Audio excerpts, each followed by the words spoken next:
This kid tried to steal my sister's game. I lost it. I'm 18, but some days it feels like I've already lived several lifetimes. Too many responsibilities pressed onto my shoulders too early. Too many moments where I had to swallow words I wanted to scream. My mother says that men must be strong. She says that like strength means silence. Like weakness is simply admitting you're tired. There's no father in our house. He left when I was small. I remember only fragments of him, like someone recalling a dream that evaporates when the sun comes up. I remember the smell of wood, warm and clean, like a workshop in summer. I remember his hands, rough, but gentle. Everything else is a blur. My mother hates when I ask about him. When I was younger and tried, she'd shut it down with a short, sharp, "We don't talk about someone who walked away." So I stopped asking. The only thing that stayed was Marichka. She was born 11 years after me. She's small, delicate, with eyes far too thoughtful for a 7-year-old. There's always a little flicker inside her, like a lantern flame. And somehow, I became the one responsible for guarding it. My mother works a lot. She comes home late, tired, eyes dull and hollowed out. And when she's like that, Marichka curls into my side like a kitten and asks me quietly, "Brother, does Mom love us?" I always say yes. Even when I'm not sure. Mom treats Marichka like glass, beautiful, fragile, precious. And she treats me like the hands that must hold that glass. Useful, necessary, but replaceable. Not something to be cherished, just something that is expected to endure. Watch her. Don't leave her alone. You're the older one. As if being born first sealed my fate. I wake up early to make her breakfast, walk her to school, go to my classes, pick her up, help with homework, cook dinner. I don't complain. It's our routine. My life is timed by her schedule, not my own. At night, she asks for stories. Real or made up, it doesn't matter. One evening she was lying in my lap, holding her stuffed rabbit. The rabbit had one ear missing. She named him Borscht. Why? I have no idea. But he's Borscht now and always will be. "Brother," she whispered, her voice small, "do you think Dad is trying to find us?" The question hit me like a punch. "Maybe he is," I said. "But I think he'll only find us if we're happy. Happiness shines. Like a lighthouse." She nodded, satisfied with that answer. And that's when it hit me, I am her lighthouse. If I go dark, she sinks. My mother doesn't see that. Or refuses to. Sometimes, when I enter a room, she sighs like my presence is an inconvenience. Like I take up air she didn't give me permission to breathe. But none of that hurts as much as how she looks at Marichka, with a fear I can't explain. A fear of losing her. A fear of something I'm not being told. It's not just love. It's something else. Something hidden. One night, I woke to the sound of Marichka crying, soft, like she didn't want anyone to know. I sat beside her bed. "What's wrong?" She clutched Borscht so tightly her fingers trembled. "I dreamed of Dad," she whispered. "But he didn't know who I was. He looked at me like I was a stranger." A chill moved slowly down my spine. "It was just a dream," I said. But my voice wasn't steady. Because deep down, something about it felt real. Children see truths adults bury. I felt eyes on us. I turned. Mom was standing in the dark hallway. I don't know how long she was there. Her face was expressionless, but her eyes weren't. They were terrified. "Don't talk to her about him," she said. Voice flat, controlled. "She needs to forget." "She has the right to know," I replied. Her expression cracked, not with anger, but with fear. A quiet, desperate fear. Some things are better not known. That was the moment I understood. There is a secret in this family. And I intend to uncover it. Even if the truth breaks us. The next morning, the house felt different. Not in a way you could explain with words, more like the quiet before a storm that hasn't yet decided when to break. Mom moved around the kitchen silently, pouring coffee, staring at nothing. Marichka sat at the table, legs swinging, drawing little circles on a scrap of paper. I watched both of them and realized something unsettling. I was the only one holding all the pieces together. And the pieces were starting to slip. Marichka didn't mention the dream again. Kids forget fast, or pretend to. But I kept seeing the look in her eyes. That confusion. That loss. And the worst part, the quiet fear that she already knew something was wrong. I walked her to school like always. She held my hand tightly, like it was something sacred. "Brother," she asked suddenly, "if Dad saw you, would he know who you are?" Her voice trembled around the edges of the question. I didn't answer right away. The wind felt sharp and cold, even though the sun was out. Yeah, I said finally. He would. She nodded.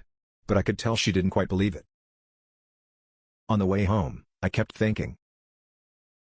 Why was Mom so afraid of us knowing anything about him? Most parents talk about absent fathers with anger, sadness, resentment. But Mom's reaction was different, like the topic itself was dangerous. Like the truth could change something. I needed answers. But I had to be careful. Mom wasn't careless. Secrets this old don't survive by accident. That evening, she left her purse on the table when she went to shower. It wasn't something she usually did. Normally she kept her things close, always zipped, always out of reach. My heart was already beating harder before I even moved. I knew this was wrong. I also knew I was going to do it anyway. I opened the purse. Just receipts, keys, makeup. Nothing unusual. I dug deeper. My fingers brushed something stiff, paper, folded several times. I pulled it out slowly, like it might shatter. A photograph, old. Worn at the edges. A snapshot of a man holding a small baby in a hospital blanket. The man's face, soft smile, warm eyes, familiar in a way that hurt to look at.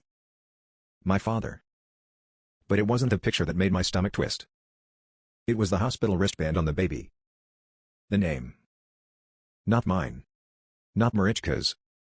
A name I had never seen before. Another child. My breath vanished. Marichka had not been the second child. She had been the third. Someone came before her. Someone we never spoke of. Someone who had been erased. Footsteps. I shoved the photograph back as fast as I could. Mom walked into the kitchen, drying her hands. She looked at me, and I swear her eyes went straight to the purse. She knew. But she didn't say a word. Her silence was a blade. That night, after Marichka fell asleep, I sat at the kitchen table in the dark. The house was silent except for the little tick of the wall clock. I felt the weight of the photo like it was still in my hands. Another child. A sibling I never knew. Why erase them? Why bury that memory so deep that even mentioning Dad was forbidden? What happened to that child?